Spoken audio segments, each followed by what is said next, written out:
Hi, how are you? Welcome to my channel Krishna Kishore 75. అండి ఇప్పుడు మీరు చూడబోయే గుడి పేరు ఏంటంటే జలాపహరేశ్వర స్వామి వారి గుడి అనమాట.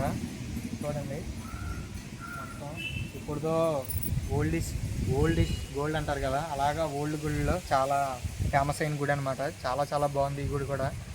నేను చూశాను కాబట్టి ఆల్రెడీ నేను చూశాను కాబట్టి చెప్తున్నా. ఇప్పుడు కూడా మీకు చూపిస్తాను, ఒకసారి బయట నుంచి వెళ్ళి చూపిస్తాను అనమాట. ఓకేనండి, రండి చూద్దాం. ఇప్పుడు మీరు చూస్తున్న గుడి పేరు శ్రీ గంగా పార్వతీ సమేత జరాపహరేశ్వర స్వామివారి దేవస్థానం అండి. గుడి లోపలికి వెళ్దాం. అలాగా చాలా బాగుంది, చూడండి గోపురం అంతా. పదండి, చూడండి లోపలంతా చాలా బాగుంది. ఇదంతా పెద్ద తలుపు అవన్నీ ఉన్నాయి కూడా. చూసారా, ఈ కట్టడాలంతా అప్పుల్లోనివి అనమాట. పదండి లోపలికి వెళ్దాం. లోపలికి వెళ్ళే ముందు ఖచ్చితంగా ఇలా ఉంటుంది కదా ఈ ద్వాపరం, దీనికి నమస్కారం పెట్టుకొని లోపలికి వెళ్ళాలి మనం. ఓకేనండి, పదండి వెళ్దాం. ఒకసారి చూడండి, ఇటు పక్కనేమో కాళ్ళు చేతులు కడుక్కుంటారు అందరూ. అలాగే ఇటు పక్కనేమో చక్కగా కొబ్బరికాయలు కొట్టి స్థలం అన్నమాట ఇదంతా. ఓకేనండి, పదండి ఒకసారి లోపలికి వెళ్ళి మొత్తం చూపిద్దాం. ఇక్కడ ఒక మంచి ప్రత్యేకమైన కథ ఉందండి ఈ గుడి మొత్తానికి. ఆ కథ ఏంటంటే మనం తెలుసుకుందాం. ఆ కథను కూడా చెప్తున్నాను చూడండి. పూర్వకాలం క్రితం ఇదంతా ఒక అడవి ప్రాంతం అండి. అడవి ప్రాంతం అవడం వల్ల ఏంటంటే ఇక్కడ ఒక కోనేరు ఉండేదన్నమాట. ఆ కోనేరులోని జరాసంధుడు రాజ్యాలన్నింటినీ జయించుకుంటూ వస్తున్నాడనమాట. అప్పుడు సాయంత్రం అయిపోయింది. సాయంత్రం అయిందంట. సాయంత్రం అవడం వల్ల ప్రతి ఒక్కరూ సంధ్యావందనం చేసేవారు అప్పుల్లో. కాబట్టి సంధ్యావందనం చేయాలి. అప్పుడు సాయంత్రం అయింది కాబట్టి సంధ్యావందనం చేద్దానికి ఆ కోనేరులో దిగారనమాట ఆయన. దిగి ఎవరైనా సరే దేవతలు అందరూ సంధ్యావందనం చేస్తారు ఆ టయానికి. చేసిన తర్వాత ఆ కోనేరులోకి దిగి సంధ్యావందనం చేస్తుండగా అతనికి ఈ శివలింగం తగిలిందన్నమాట. ఈ శివలింగం తగిలిన వెంటనే అక్కడ వాళ్ళ పరివారం అంతా ఉంటారు, వాళ్ళ వాళ్ళు ఉంటారు కదా, వాళ్ళ సైనికులు. వాళ్ళందరినీ పిలిపించి ఆ శివలింగాన్ని బయటికి తీశారనమాట. స్వయంగా వెలిసిన శివలింగాన్ని అక్కడ ప్రతిష్ఠాపించారు. ఓకేనండి. దానికి పూర్వం ముందు ఏం జరిగిందంటే ఒక ఎద్దు అక్కడ తిరుగుతూ పంట పొలాలని అన్నిటిని నాశనం చేస్తూ ఉండేదంట. అప్పుడు ప్రజలు ఒక ఋషిని వేడుకున్నారన్నమాట. ఆ స్వామి అక్కడ ఒక ఎద్దు తిరుగుతుంది, అదేంటంటే మా అన్నిటిని నాశనం చేస్తుంది అని చెప్పారన్నమాట. పంట పొలాలన్నింటినీ మా పొలాలను అన్నింటినీ నాశనం చేస్తుందంటే అప్పుడు ఆ ఋషి దేనికైనా కాలం కలిసి రావాలి అని చెప్పి ఎవరికైనా సరే పాపం పండాలి, అప్పుడే దాన్ని పరిపూర్ణం అవుతుంది దేనికైనా అని చెప్తారనమాట. అప్పుడు ఆ స్వామి స్వయంగా దాన్ని చూసి ఇంకా దాని ఆగడాలు ఆగలేదన్నమాట. ఆగకపోతే అప్పుడు ఏం చేస్తారంటే ఆ ఎద్దుని తీసుకొచ్చి ఆ పక్కన బందీగా చేస్తారనమాట. ఓ పక్కన బందీగా చేసి అలా ఉంచుతారు. అలా ఉంచితే దాన్ని అయినా అది రంకెలు వేస్తుందన్నమాట. అప్పుడు ఆ ఋషి ఏం చేస్తారంటే తన మంత్రదృష్టితో ఒక కడియాన్ని వేస్తారనమాట దాని కాలికి. అప్పుడు ఆ నంది అనుద్దంట, నాకు ఈ శాపం ఎలా పోతుంది అని చెప్పి ఎద్దు అడిగితే అప్పుడు ఋషి చెప్తాడనమాట, నీ ఎదురుగా ఆ శివుడు శివలింగమై వెలుస్తాడు. ఆయనకి చాలామంది భక్తులు వచ్చి పూజలు చేస్తారు. అలాగే నీకు కూడా పూజలు చేస్తారు. ఆ పూజ వల్ల వచ్చే ఫలాన్ని బట్టే నీకు శాప విమోచనం కలుగుతుంది. అది కూడా కలియుగం అనంతరము నువ్వు ఆ పరమశివుడిలో కలిసిపోతావు అని చెప్పి ఆ ఋషి చెప్తారండి. చాలా బాగుంటుంది స్టోరీ, చాలా చాలా బాగుంది. ఇక్కడ స్టోరీ ఉంది చూడండి. ఇక్కడ దీనికి సంబంధించిన స్టోరీ ఇంకొంతమంది ఇంకో విధంగా కూడా చెప్తారు. అలాంటిది ఇక్కడ స్టోరీ కూడా ఉంది, ఒకసారి చూడండి. అలా వెళ్ళి ఈ నందిని కూడా చూద్దాం పదండి. ఈ నంది పక్కన ఉందన్నమాట. చాలా బాగుంది అసలు ఆ స్టోరీ కూడా. అంటే కొంతమంది కొన్ని విధాలుగా చెప్తున్నారు ఈ స్టోరీ. నాకు ఇక్కడ పంతులు గారు ఈ విధంగా చెప్పారు స్టోరీ అనమాట. చూడండి, ఇదేనండి ఆ నంది. ఇగోండి ఆ నంది శిలై అప్పటి నుంచి ఇలాగే ఉండిపోయిందనమాట ఋషి శాపం వల్ల. చూడండి ఒకసారి, చూసారు కదా ఎలా ఉందో అసలు యాజ్ ఇట్ ఈజ్గా గంటలు అవన్నీ చూడండి. ఈ కిందనే ఆ కడియం వేశారు, ఆ కడియం కూడా చూపిస్తాను ఆగండి. ఇగోండి చూపిస్తాను అగోండి చూడండి, కింద కడియం చూపిస్తాను, ఒక్క నిమిషం ఆగండి. చూడండి అగో లోపల ఇంకోండి ఆ కడియం, అది దాని కిందన గంటలు అన్నీ చూసారు కదా, చాలా చాలా ఎప్పటి నుంచో ఉన్నది కాబట్టి ఇంకా అలాగ యాజ్ ఇట్ ఈజ్గా దాన్ని అలా ఉండిపోయిందనమాట శిలయి. నా చిన్నప్పుడు ఒకటి జరిగిందన్నమాట. ఆ కడియాన్ని దొంగిలించడానికి కొంతమంది దొంగలు వచ్చారనమాట. వచ్చి దాన్ని పీకుదామని చాలా ట్రై చేశారు. అది రాలేపాటికి గట్టిగా కొట్టారనమాట దాన్ని తీసుకెళ్దామని. అదేమైందంటే అక్కడికి నందీశ్వరుడికి చిన్న పెచ్చు లెగిసిపోయింది. ఆ విగ్రహం అయినా నందీశ్వరులో శిలై ఉన్న నందికి అలా లేచిపోవడం వల్ల ఏమైందనుకున్నారు, అక్కడి నుంచి ఆ తెల్లవారుజామున వచ్చి చూస్తే ప్రజలందరూ వచ్చి చూసి అక్కడి నుంచి రక్తం కారిందంటండి.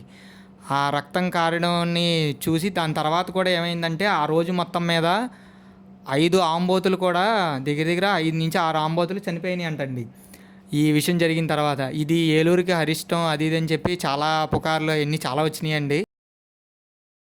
ఓకేనండి.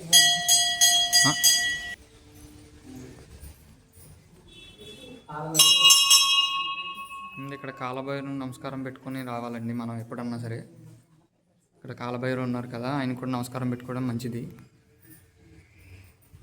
అలాగే తర్వాత ఓం నమ శివాయ, హరహర మహాదేవ్, శంభో శంకర. ఇంకోండి నంది నుంచి స్వామిని నమస్కారం పెట్టుకుంటూ వెళ్ళాలి. మా అమ్మగారు వెళ్తున్నారు. ఓం నమ శివాయ.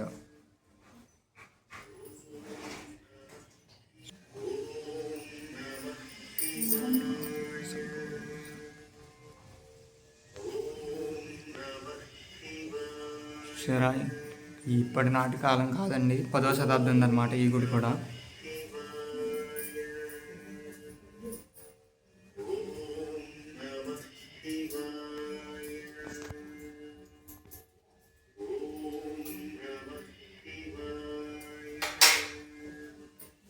నమ శివాయ.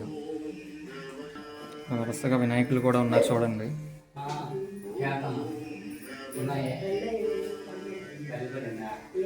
ఓం నమ శివాయ, ఓం నమ శివాయ. ఇదిగోండి శివలింగం. ఇది జలపారేశ్వర స్వామి వారి దేవస్థానం అనమాట. ఇప్పుడు శివుడు చూశారు కదా, ఇది జరాసంధుడు నిర్మించిన లింగం అండి ఇది. చూడండి ఇక్కడ ఆంటీ గారు కూడా ఉన్నారు, నాతో పాటు వచ్చారు. ఆంటీ గారు ఈ గుడి చాలా ఫేమస్ అయింది కదా, ఎప్పటి నుంచి ఉందండి దగ్గర ఇది? నాకు తెలియదు కానీ అయ్యా, అది శివుడి లింగం చూడాలంటే నందీశ్వరుని వెనకాల కణం ఉంది గుడి వెనకాల. ఆ కణంలో వచ్చి ఆ శివుడి మీద నుంచి ఆ నందీశ్వరుడు కనపడతారు డైరెక్ట్గా చూడకుండా. అది పెద్ద ఫేమస్.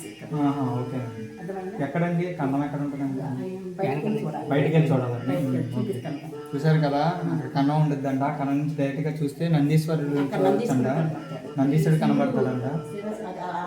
నందీశ్వరుడు మించి దీని నుంచి అలా నందీశ్వరుడు కనపడతాడు. ఆ నందీశ్వరుడు కనబడతాడండి. ఇప్పుడు నేను తీసాను కదా వీడియో, ఆ నందీశ్వరుడు కనబడతాడంట. చూసారుగా.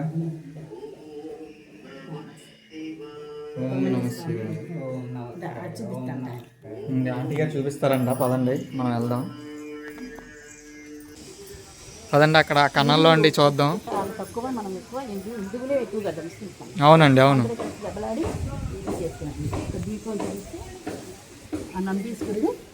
చూడండి, ఈ కన్నాల్లో చూస్తే నందీశ్వరుడు కనబడతాడన్నమాట.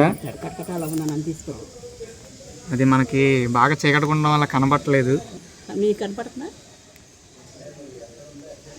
అసలు మామూలు చెప్పాలంటే కనబడుతుంది ఖచ్చితంగా, నేను చూశాను. ఇంకోండి చూడండి జాగ్రత్తగా, బాగా నేను చూస్తున్నాను ఒకసారి, కనబడుతున్నా లేదు. ఓకే, కనబడుతున్నారండి. ఎదురుగా చివర స్టార్టింగ్ మనం నంది చూపించాం కదా, ఆ నంది కనబడుతున్నారు. పెద్ద నంది తెలియట్లేదు. ఆంటీ గారు చెప్పడం చాలా మంచి పని అయింది. థ్యాంక్ యూ ఆంటీ గారు. బసవేశ్వరుడు అంట నంది పేరు కూడా.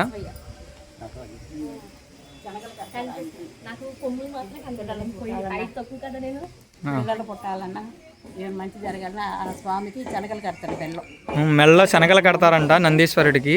శనగలు కట్టి పూజిస్తారు అందరూ మొక్కులు తీసుకుంటారు. ఓకేనండి, థ్యాంక్ యూ ఆంటీ. చక్కగా మా మంచి ఇన్ఫర్మేషన్ ఇచ్చారు గుడి గురించి. చాలా కృతజ్ఞతలు. ఇదిగోండి చూడండి,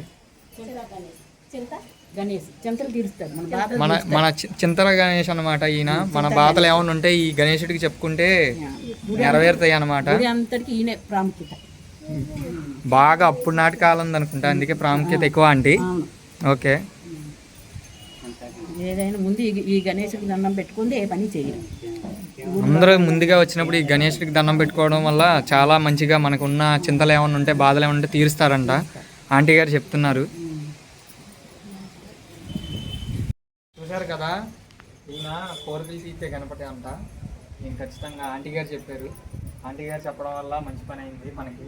ముందుగా ఇక్కడికి వచ్చి నమస్కారం పెట్టుకొని మనం ఏదైనా అనుకుంటే మంచిగా కోరికలు నెరవేరుతాయి అంట. ఈయన చింతల తీర్చే గణపతి అన్నమాట ఈయన పేరు. ఓకేనండి, ఇవన్నీ ఇక్కడ స్వామివారికి అభిషేకం చేసిన తర్వాత ఇక్కడ వస్తాయన్నమాట. ఆ వాటర్ వచ్చి ఇక్కడ కిందన ఉన్నారు, పేరు నాకు సరిగ్గా తెలియదు, ఆయన మీద పడుతున్నాయి అనమాట. ఆయనకి అభిషేకం జరుగుతుంది. అక్కడ స్వామివారి అభిషేకం తర్వాత ఈయనకి అభిషేకం జరుగుతుంది. చూసారు కదండి, మొత్తం గుడి మొత్తం చూసారు కదా. ఇది ఈ నంది ఇవన్నీ చాలా ఫేమస్ అయినవి అనమాట. నంది స్టోరీ ఇందాక నేను ఫోటోలు చూపించాను కదా, స్టోరీ చాలా ఫేమస్ అయింది. కాబట్టి ప్రతి ఒక్కరూ ఖచ్చితంగా ఈ గుడికి రండి. పెద్దేవుడి గుడి అనమాట, జాలపహరేశ్వర స్వామి వారి గుడి అనమాట. ఇది చాలా చాలా బాగుంది గుడి అయితే. గుడి ప్రశాంతమైన వాతావరణం, మంచిగా చల్ల గాలి అన్నీ మంచిగా వేస్తే అన్నీ చాలా బాగుంటుంది గుడి మాత్రం.